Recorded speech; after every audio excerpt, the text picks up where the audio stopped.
YS Sharmila ఎంపీగా బరిలోకి దిగడంతో ప్రస్తుతం కడప జిల్లా రాజకీయాలు మరింత ఆసక్తికరంగా మారాయి.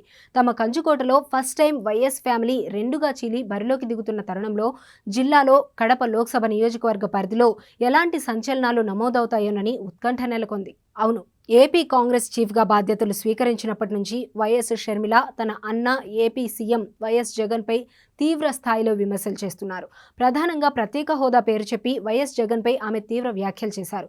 ఈ సమయంలో ఎన్నికలు సమీపిస్తున్న వేళ ఆమె కడప నుంచి బరిలోకి దిగాలని ఫిక్స్ అయ్యారని తెలుస్తుంది. దీంతో ఫస్ట్ టైం వైఎస్ ఫ్యామిలీ రెండుగా చీలి పోటీ చేస్తున్న ఎన్నిక కావడంతో కడపలో ఆమె ప్రభావం ఏ మేరకు ఉంటుందనేది ఆసక్తిగా మారింది. కడప లోక్సభ స్థానానికి వైసీపీ నుంచి షర్మిలకు వరసకు తమ్ముడు అయ్యే వైఎస్ అవినాష్ రెడ్డి పోటీ చేస్తున్నారు.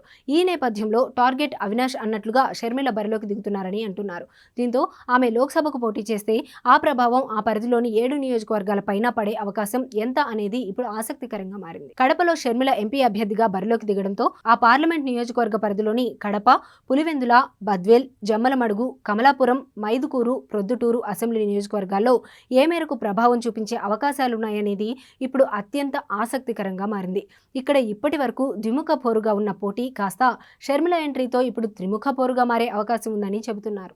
ఈ 7 నియోజకవర్గాల్లోనూ పులివెందులలో షర్మిల అన్న జగన్ పోటీ చేస్తుండగా కమలాపురంలో షర్మిల సొంత మేనమామ రవీంద్రనాథ్ రెడ్డి పోటీలో ఉన్నారు. ఈ నేపథ్యంలో కడప లోక్సభ స్థానం విషయంలో స్థానిక ప్రజానీకం జగన్ని కాదని షర్మిలను నమ్మితే మాత్రం ఆ 7 నియోజకవర్గాల్లోనూ వైసీపీకి ఎదురుదెబ్బ తగిలే అవకాశం ఉందని అంటున్నారు పరిశీలకులు.